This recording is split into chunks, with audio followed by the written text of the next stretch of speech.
Hello everyone and welcome to another Kerbal Space Program 2 tutorial video. In this video we'll be looking at missing the ground. If you enjoyed the video then please leave a like for the algorithm, and thank you again for watching.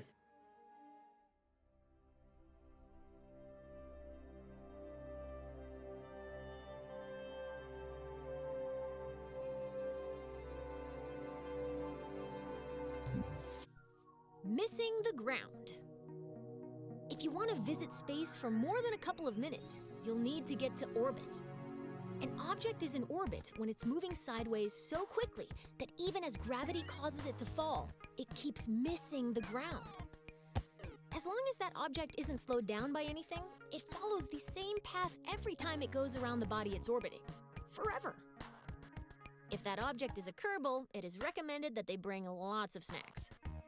So since your goal is to move horizontally at a high speed, why not launch sideways? On Kerbin, the atmosphere is like a thick soup. You waste a lot of fuel trying to fly through it horizontally. By launching vertically, you cut through the thickest part of the atmosphere as quick as possible. Most orbital rockets begin tilting toward the horizon soon after they leave the launch pad.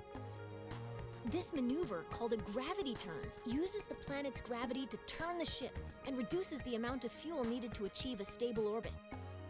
When launching near the equator, your gravity turns should point toward the east, since your vehicle gets a free boost from the planet's rotation. Thanks, planet! Once a vehicle is moving quickly enough that its arc will take it above the atmosphere, it shuts down its engines and coasts to space. Once it nears the top of that arc, the vehicle needs to fire its engines a second time to keep itself from falling back down to the planet. Doing this turns that arc into a nice big circle. Congratulations! You've missed the ground.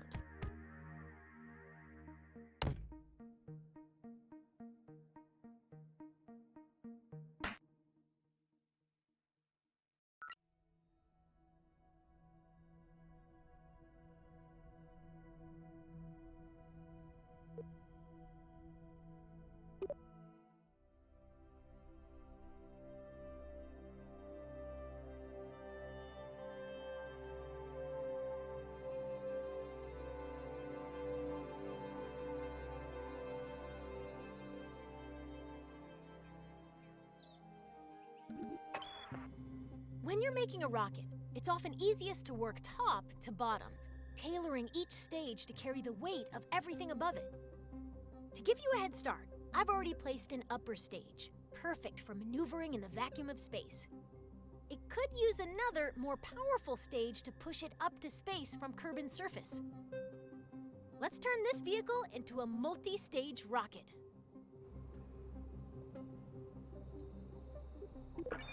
Anytime we intend to drop an empty stage after using all of its fuel, we connect it to the stage above it using a decoupler. A decoupler contains explosive bolts that, when activated by a staging action, eject the attached stage away from the rest of the vehicle.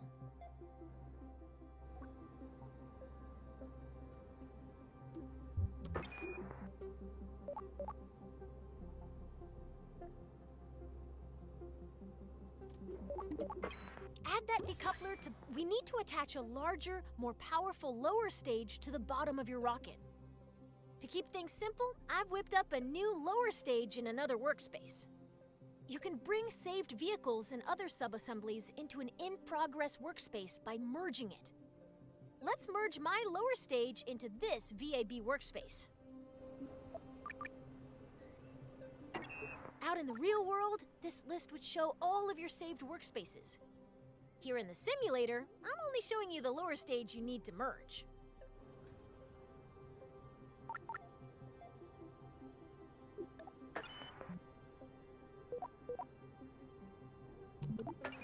Now that the lower stage has been merged into your current workspace, you can see it next to the upper stage.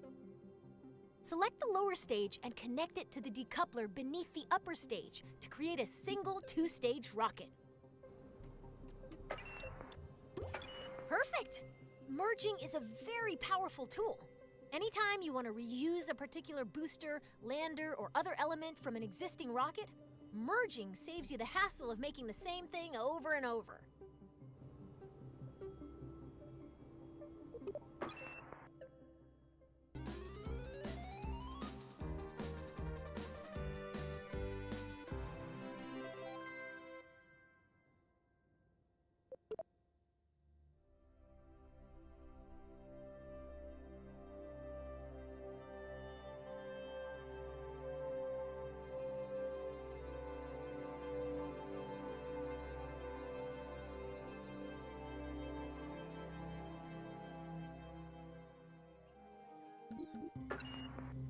Space rockets sometimes need an extra boost. In a rare case of rocket scientists naming something well, these additional rocket engines are called boosters. Boosters are attached to the sides of a vehicle to keep them out of the way of the main engines. Solid fuel rockets make great boosters. They produce a very high thrust for a short time. Let's attach some boosters to the sides of your vehicle. We'll start by attaching 4 radial decouplers that will eject the spent boosters when they're empty. To make sure that these decouplers are evenly spaced and aligned with one another, you'll be using the symmetry tool.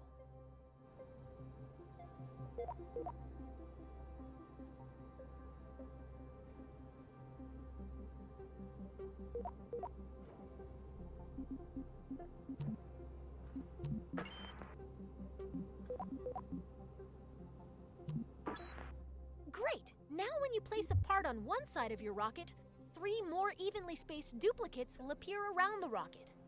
Go ahead and add 4 radial decouplers.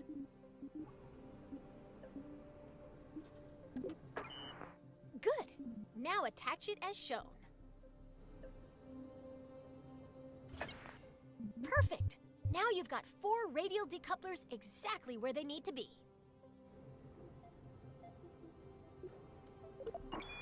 Let's attach those solid fuel boosters.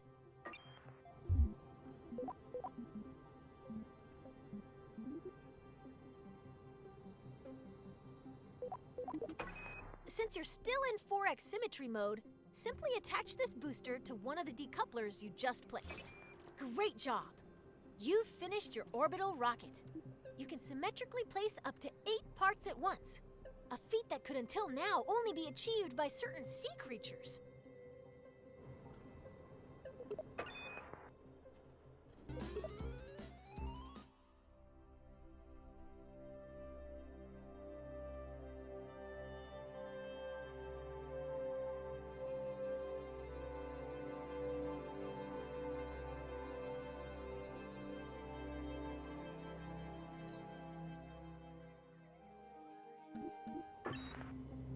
Before you launch a rocket, you need to plan the order of your staging events.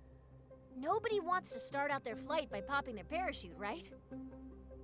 Most parts that can be staged are automatically assigned to stages. Their activation order can be seen in the staging stack. You can change when staging events occur by moving them between stages. You can also add, remove, and reorder stages. Best of all, you can do this in both the VAB and in flight.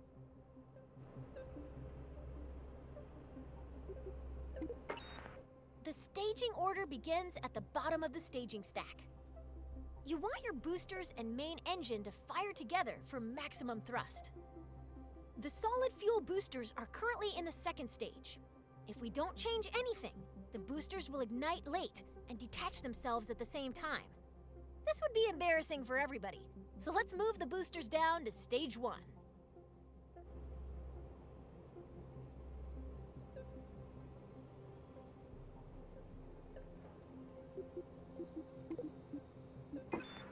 Your solid fuel boosters burn very hard and very fast, so they will run out of fuel first.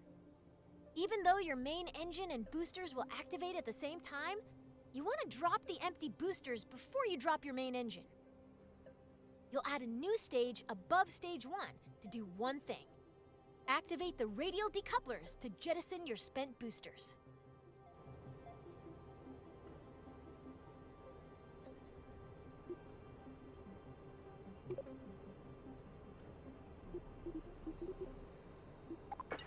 Now move all 4 radial decouplers from stage 4 to your new stage 2. All done! Your remaining stages are set up so that stage 4 will activate your orbital stage's engine. Stage 5 will detach the orbital stage's fuel tank when it's empty. And stage 6 will deploy your landing parachute. Thanks to you, this rocket is ready to fly.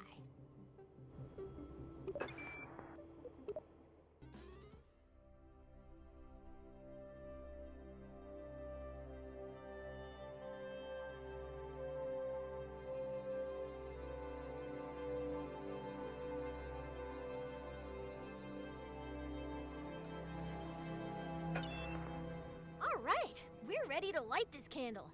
In this flight, you're going all the way to orbit. I'll walk you through the process of launching, executing a gravity turn to get moving sideways, coasting to orbital altitude, and doing a final burn at the top of your arc to establish a stable orbit.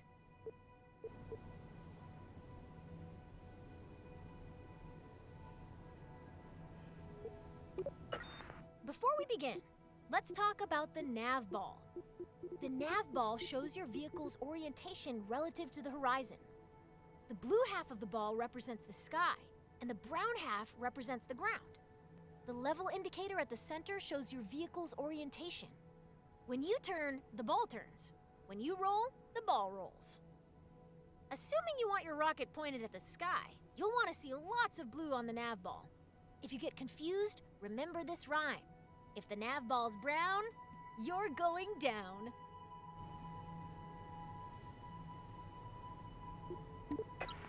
At launch, you want all your engines at maximum thrust, which means you need to set your throttle at 100%.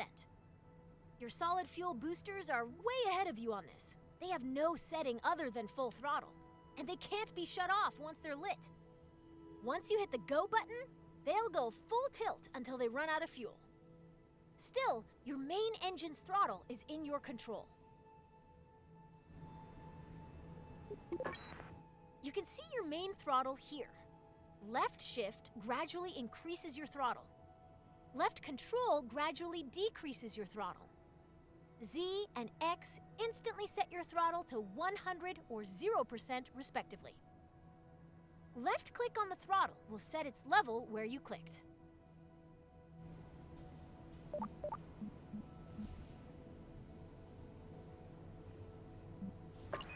Your fuel levels are visible within the staging stack. Right now, you can see that your main engine and 4 boosters are all topped off and ready to rumble. It's time to go. At the start, all you need to do is fly straight up. I'll check back in with you once those boosters are empty. Good luck!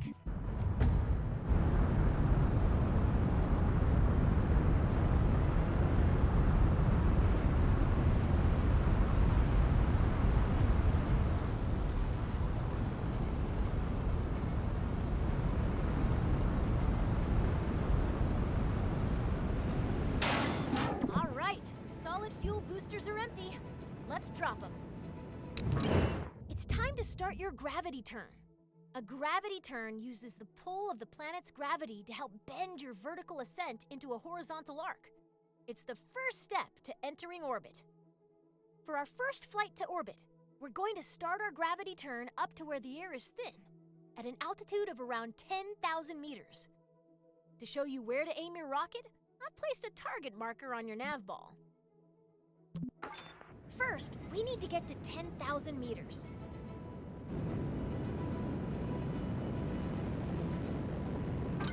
You're going to yaw towards the east so that the target marker is in the center of the nav ball.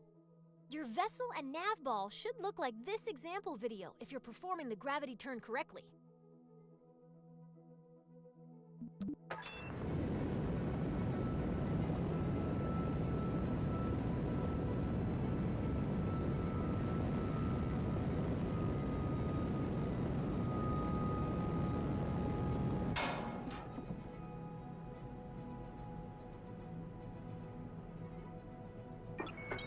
Your current stage's fuel is empty.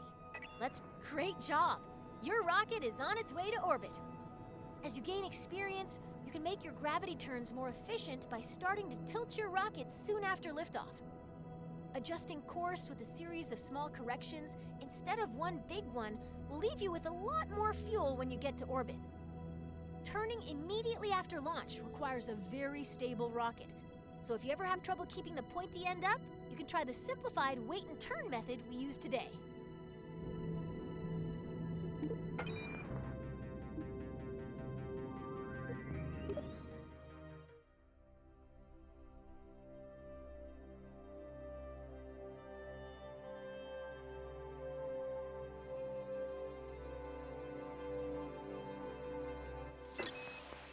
Right now, we're on a ballistic trajectory. If no further adjustments are made, your rocket will eventually fall back down to the ground. Our objective is to turn this arc into an orbit. The process of turning your trajectory into a circular orbit is called circularization. Partial credit to the rocket people on that one. It does have the word circle in it, but it's really hard to say.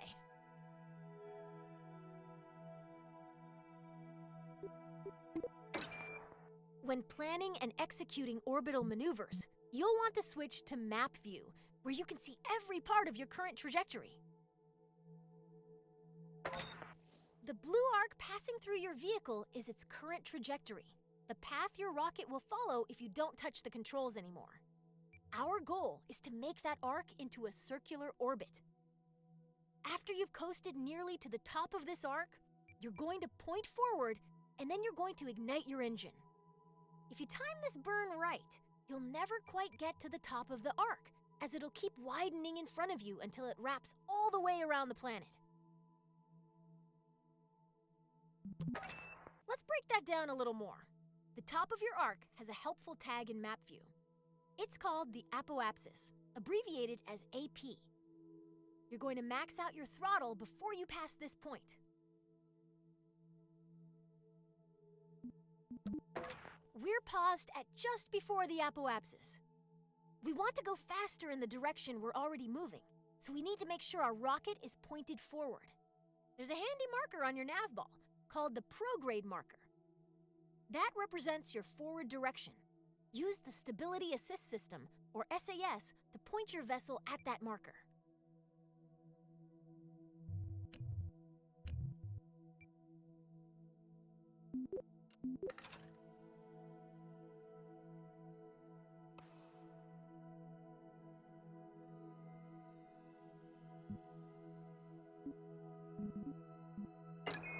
You're all lined up and ready to go. The next step is to go max throttle. It can take time for your arc to fully expand, and once your trajectory reaches all the way around the planet, you'll see another marker on your orbit. This is the periapsis, or PE, the lowest point in your orbit. It'll always live on the opposite side of your orbit from the apoapsis, or highest point. By burning prograde near your apoapsis, you increase the altitude of your periapsis, the lowest point on your orbit.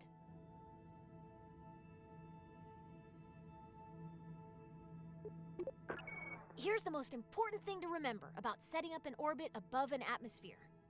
Your periapsis must be higher than the atmosphere, or your rocket will start to slow down every time it dips into the upper atmosphere.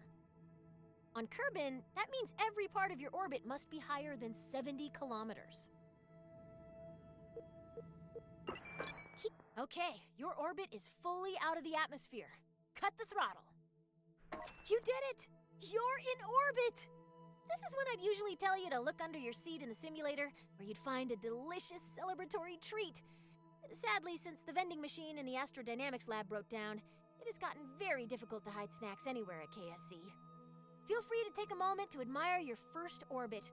In a way, you've given yourself a mind snack, which is way better than the edible kind anyway. Right? Right?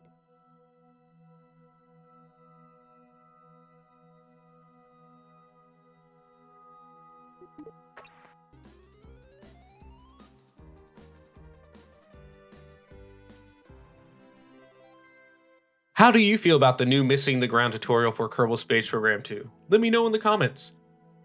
If you enjoyed the video, then please like for the algorithm and subscribe to the channel for more Kerbal Space Program 2 guides, news, gameplay, and more. Thank you again for watching.